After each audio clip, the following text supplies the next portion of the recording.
శ్రీవర్షిని అఘోరి ఈ యొక్క matter clear కట్గా మనం ఆలోచిస్తే మాత్రం మనకు చాలా విషయాలు కూడా దీంట్లో కొన్ని చెప్పొచ్చు. ఇక్కడ ఏంటంటే ఇప్పటిదాకా కూడా మనం అఘోరి సైడ్ నుంచే కొన్ని అంటే తప్పుడు కానీ ఆయన చేసినటువంటి మోసాలు కుట్రలని బయటికి తీసాం. బట్ శ్రీవర్షి నుంచి అసలు ఎటువంటి తప్పు లేదా అంటే అనేకం ఇప్పుడు కనిపిస్తున్నాయి.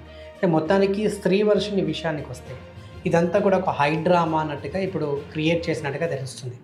ఎందుకంటే అఘోరి వాళ్ళ ఇంటికి వచ్చినప్పుడు వాళ్ళు అన్ని రోజులు వాళ్ళే ఉంచుకొని అఘోరి వాళ్ళ అన్న మీద పడుకొని ఇష్టం వచ్చినట్టు దొర్లినప్పుడు వాళ్ళే వీడియోలు తీసుకొని వాళ్ళే పెట్టారు.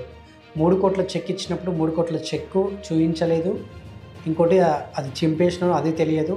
ఒకవేళ నిజంగా వాళ్ళు నిజాయితీగా ఉంటుంటే చింపేసిన చెక్కు చూపించేవాళ్ళు, ఆ చెక్కునైతే మనకు చూపించలేదు. ఇంకోటి మళ్ళీ ఈ శ్రీవర్షిని వెళ్ళి వచ్చినప్పుడు శ్రీవర్షిని అఘోరికి కాల్ చేసి నువ్వు ఎక్కడున్నావు అర్జెంటుగా రాలేదంటే నేను గోడకు తల బాదుకొని చచ్చిపోతాను అని బెదిరించడం, ఇదంతా కూడా మనం ఆ రోజు మనం ఆ వీడియోలో చూసినాం. వీళ్ళు లీక్ చేసినటువంటి ఆడియోస్, ఆ ఫోన్ కాల్స్ ఇదంతా వాంటెడ్గా చేసినట్టు తెలుస్తలేదా? నిజంగా డ్రామా క్రియేట్ చేయకపోతే ఎందుకు వీడియోస్ రిలీజ్ చేశారు? వాళ్ళ అన్న కట్టినటువంటి తాళి అదే రోజు ఎందుకు చూపించాలి, తర్వాత ఎందుకు చెప్పారు? చెక్కు గురించి ప్రస్తావన వచ్చినప్పుడు చెక్కు గురించి చింపినట్టుగా ఆ వీడియో కానీ చెక్కుకు సంబంధించిన ఆ కాగితాలు కానీ ఎందుకు దాచిపెట్టలేదు? ఇంత పెద్ద విషయం, ఇంత పెద్ద ఇష్యూ జరుగుతున్నప్పుడు అదంతా చూపించాలి కదా. ఓకే, అన్ని రోజులు అఘోరిని ఎందుకు పెట్టుకొని వీళ్ళు చేశారు? ఓకే, అదో పాయింట్. నెక్స్ట్ అఘోరికి కాల్ చేసి నువ్వు వస్తావా రావా, నువ్వు ఎక్కడ రాకపోతే నా తల పగల కొట్టుకొని చచ్చిపోతాను, ఈ వాయిస్ ఎందుకు వర్షిని రిలీజ్ చేసింది? ఇదంతా కూడా ఒక డ్రామా ఆడినట్టుగా మనకు తెలుస్తుంది. Pre planned drama. ఈ డ్రామా కూడా 3 కోట్ల కోసమే, పైసల కోసమే ఆడినట్టు.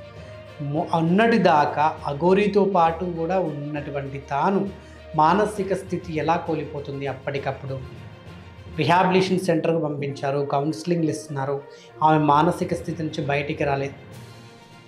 పసరు పెట్టిర్రు, మందు పెట్టిర్రు, పసరు పూసారు, ఇంకేమో చేసారు అంటే అవన్నీ ఈ రోజులో కక్కిస్తారు, అంత క్లియర్ కూడా చేస్తారు, అయిపోతుంది ఒకవేళ పెట్టుంటే. ఇక్కడ ఈ అఘోరినే ఎరవేసి అఘోరినే పిచ్చి నాయల్ని చేసి మొత్తానికి ఎర్రి పుష్పాన్ని చేసి బకరాన్ని చేసి వాడేసుకున్నారు. మొత్తానికి అఘోరిని వాడి తీసుకుపోయి జైలు వేసారు. ఇదంతా వాంటెడ్గా ప్రీ ప్లాన్డ్గా చేసినట్టే మనకు ఈ డ్రామాలు ఎక్కడ చూసినా కూడా పాయింట్స్ అలానే రైస్ అవుతుంది. ఇంకోటి ఇప్పుడు రీహాబిలిటేషన్ సెంటర్లో ఉన్నది కాబట్టి ఎందుకున్నది? అఘోరి మళ్ళీ బయటకు వస్తే అఘోరికి ఉన్నటువంటి ఆస్తులు ఏమున్నా, డబ్బులున్నా పెళ్లి చేసుకుంది కదా, అవన్నీ కూడా తిరిగి మళ్ళీ తెచ్చుకోవాలి కదా. నేను పెళ్లి చేసుకున్నా కాబట్టి నాకు నా పేరు మీద ఇల్లన్నా రాసి, నాకు పేరు మీద డబ్బులన్నా ఇవ్వు, బంగారం అన్నా చేయించు, అడగడానికి ఆస్కారం ఉంటుంది. ఇలా కూడా ప్లాన్ చేస్తారేమో, మేబీ అలా కూడా అనుకోవచ్చు కదా. అఘోర వేస్ట్ ఫెలో, వెధవ, మోసాలు చేసిండు, కుట్రలు కుతంత్రాలు, అమ్మాయిని టార్గెట్ చేసిండు. ఈ యొక్క సనాతన ధర్మం పేరుతో, పూజల పేరుతో చాలామంది దగ్గర డబ్బులు తీసుకున్నాడు. దానికి ఇప్పుడు అనుభవిస్తుంది. ఆ అనుభవించడం ఒక ఎత్తు అయితే, దాంతోపాటు ఈ వర్షిని ఇప్పుడు అఘోరిని వాడేసింది, ఓ పిచ్చోడు చేసింది, ప్రేమ పిచ్చోడు చేసింది. ఇప్పుడు డబ్బుల కోసం మళ్ళీ వాడ పిచ్చోడేండి, ఎర్రి పుష్పాన్ని చేసింది, బకరాన్ని చేసింది. మొత్తానికి ఫ్యామిలీని ఇన్ని ఒక ఎర వేసారన్నట్టు, అలా వాడేసారు. మామూలు కాదు అసలు. స్క్రిప్ట్ ఇక్కడ మరి అమ్మగారు స్క్రిప్ట్ ఇచ్చారా, నటులు ఇక్కడ శ్రీవర్షిని వాళ్ళ అన్నయ్యలు, దీంట్లో మన కెమెరామ్యాన్ ఎవరు, అన్నయ్యల కెమెరామ్యాను, డైరెక్షన్ స్క్రిప్ట్ అమ్మ అయితే, నటి ఎవరు శ్రీవర్షిని, అఘోరిని కూడా నటిని చేసేసింది, కెమెరామ్యాన్ అన్నయ్యలు, ప్రొడ్యూసర్ నాన్నగారు. సో ఈ రకంగా ఒక స్క్రిప్ట్ తయారు చేసి ఒక సినిమాని చూపించారు మనకు. మొత్తానికి సినిమా మాత్రం మామూలు హిట్ కాదు, బ్లాక్ బస్టర్ హిట్. అసలు ఆస్కార్కి మించిన అవార్డులు వచ్చేస్తే దీనికి అందరికీ అవార్డులే. మామూలు ఫస్ట్ శ్రీవర్షినికి అయితే పెద్ద అవార్డే ఇచ్చారు. ఆమె నటనకి, ఆమె చేస్తున్న డ్రామాకి అయితే ఆస్కార్ కూడా చాలా తక్కువే వాళ్ళ ఫ్యామిలీకి ఇవ్వడం కూడా. సో మొత్తానికి మాత్రం తిరిగి మొత్తానికి అసలు నిజాలన్నీ ఒక్కొక్కటి బయటకు వస్తున్నాయి. అఘోరి వస్తే నిజానికి బయటకు వస్తే ఎటువంటి విషయాలు ఇంకా బయటకు వస్తే తెలియదు, కానీ అఘోరి బయటకు వస్తే ఇంకా అసలు విషయాలు బయటకు వస్తాయి. మొత్తానికైతే శ్రీవర్షిని వాళ్ళ ఫ్రెండ్ చెప్పిన విషయాలు కొన్ని పరిశీలిస్తే కనుక చాలా అనుమానాలు కూడా వ్యక్తమవుతున్నాయి. ఎక్కడ ఏ కోణంలో ఆలోచించినా కూడా నిజంగా ఇది ఒక పెద్ద డ్రామానే అర్థమవుతుంది. ఇదంతా ఆస్తుల కోసం, డబ్బుల కోసం ఇదంతా ఒక డ్రామా అన్నట్టుగా తెలుస్తుంది. అమ్మాయి మతిస్థిమితం కోల్పోయింది అనుకుంటే మధ్యలో వెళ్ళొచ్చినప్పుడు ఒక ఛానల్లో జాబ్ ఇచ్చారు, అక్కడ ఇంటర్వ్యూ చేసింది, అదంతా మనం చూసినాం కదా. ఒక ప్రముఖ ఛానల్ నెంబర్ 1 టీవీ దాంట్లో ఇంటర్వ్యూ కూడా చేసింది ఆ ఎండి గారిని. అప్పుడు మానసిక స్థితి బాగానే ఉంది కదా, అప్పుడు బాగానే మాట్లాడావు కదా, బాగానే క్వశ్చన్ చేసావు కదా, వెంటనే నెక్స్ట్ డేకే మానసిక స్థితి ఆ రోజు నుంచే కోల్పోతావా? ఆ రోజు నుంచే బాగాలేదు నీకు ఈ రోజు దాకా? అన్నీ బాగానే మాట్లాడుతుంది. అంత డ్రామా, హై డ్రామా, మామూలు డ్రామా కాదు.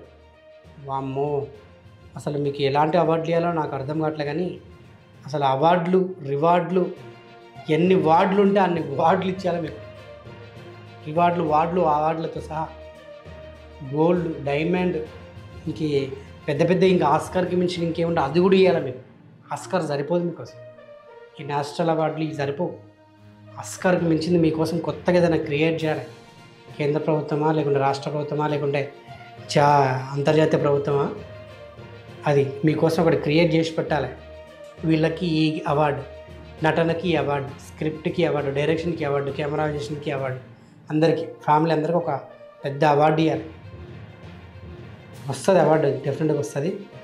ఏ రోజుకైనా ఈ డ్రామా బయటపడుతుంది, బయటపడక తప్పదు. ఎందుకంటే ఏ తప్పు చేసినా బయటికి రావడం సహజం కాబట్టి డెఫినెట్గా కర్మ అనుభవిస్తారు. ఆ కర్మ తిప్పి కొడుతుంది, అదే జరుగుతుంది.